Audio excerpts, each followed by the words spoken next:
and welcome to the second segment in the series on how to join a coven. Today, I'm going to be talking about the different traditions that are out there, as well as some of the groups that you may encounter in your local communities, and also some of the groups that are available online. Now, as some of you already know, I belong to the Horsa and Sacred Pentagraph traditions. Those are traditions that come from the lineage of Sybil Leek. Now, Sybil Leek was arguably the world's most famous witch. She hailed from the New Forest area in England and lived in a small little town called Burley. Now, the other person who also came from England was Gerald Gardner. Now, both of these witches were really public witches, and they came out at around the same time in around 1951 when the witchcraft laws in England were abolished. I've added a little infographic here so that you could follow along. So as you could see, there were two distinct lines that came out of the New Forest. That was Gerald Gardner's branch of witchcraft and Sybil Leek's branch of witchcraft. Now, out of Gerald Gardner's branch, many lines of Gardnerian Wicca exist today that came from the different high priestesses that he initiated. Alexandrian witchcraft supposedly also comes from Gerald Gardner's line, and that was established by Alex and Maxine Saunders. Now, Sybil Leek's lineage is a completely separate lineage, and those traditions are the Horsa, Sacred Pentagraph, and Gala witchcraft traditions. Now, what these three main categories have in common is that they are all initiatory traditions. And what that means is that you have to be an initiate of the tradition in order to belong to the tradition and claim lineage to the tradition. Now, all of these traditions have their own core materials, their own core rituals, and things that are very specific to each of the traditions. So in this particular instance, you cannot simply give yourself a self-dedication, and you cannot claim lineage unless you were legitimately initiated into these traditions. Now, well after the witchcraft laws had been repealed in around 1960-1961, Robert Cochran also became public and proclaimed himself to be a witch. He had said that he had inherited his lineage from his ancestors in his familial line, and that he had been initiated by some elderly relatives. He formed the clan of Tubal Cain, which he said was a version of traditional witchcraft. Now, all of these claims of his familial lineage have since been disputed by many scholars, including Ronald Hutton. Ethan Doyle White is an academic, and he had studied and looked into Cochran's variety of witchcraft. He said that actually it doesn't really resemble paganism in the way that we understand it today, but Cochran's tradition should instead be called Gnosticism or Luciferianism. Now, another name that you might be familiar with is that of Raymond Buckland. He formed Eclectic Wicca. He was actually a Gardnerian initiate, and his tradition focused on solitary practices. He based his tradition on Anglo-Saxon roots, and it was actually originally a correspondence course. The Minoan Brotherhood is another branch of witchcraft that is for gay men, and that was established by Gardnerian initiates. There are many more branches of Wicca.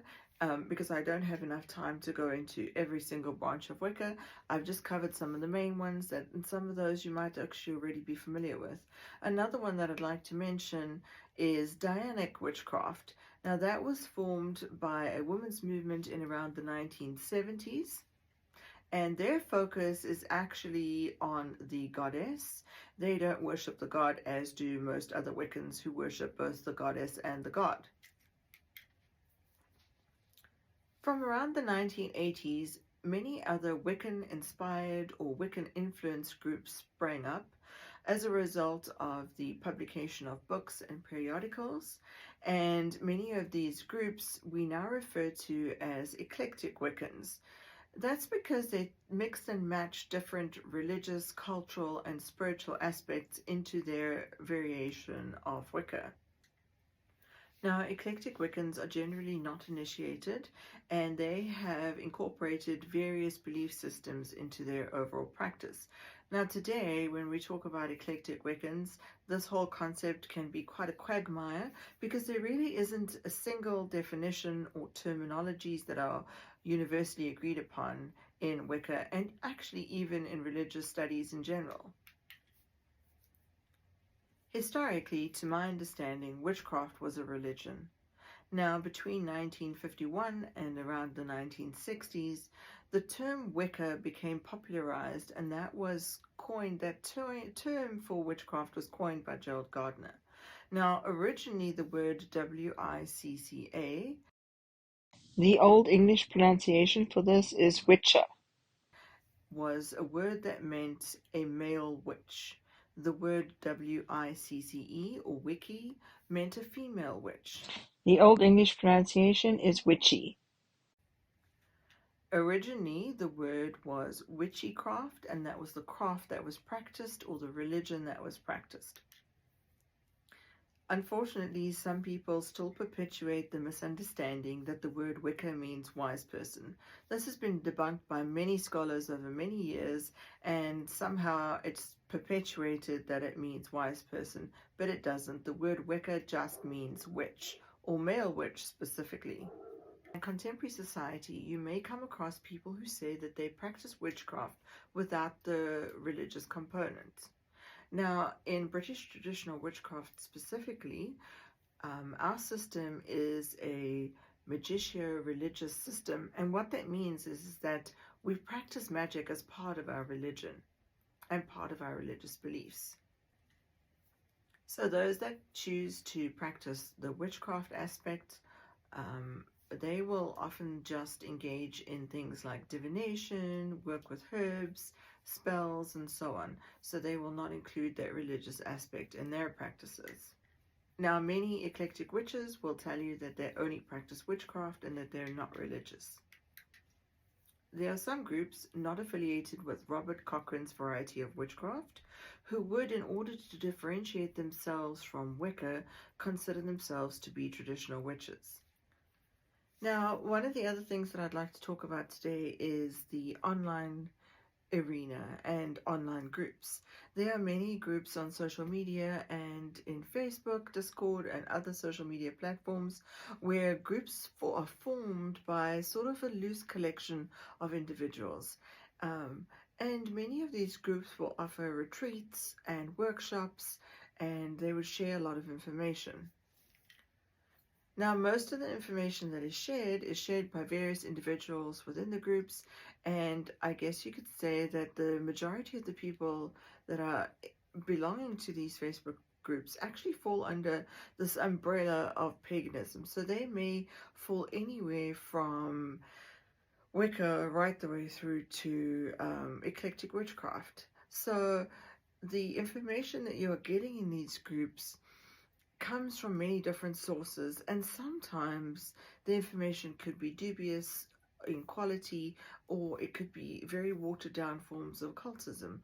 Now, the only issue with this is that for a new person and a seeker, it's very difficult to be able to determine the quality of the information that is shared in these groups.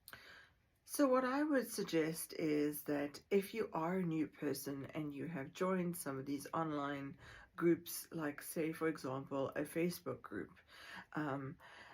try to have a look for the specific tradition that you are interested in, because many traditions, to my understanding, have their own dedicated Facebook pages and even web pages. Now, many of us actually still write blogs. I know it's kind of hard to believe, but many of us actually still write blogs, and we share information about our traditions and our own experiences. So one of my best pieces of advice would be is if you are looking online at a group, look for something that belongs to the tradition that you're interested in looking into.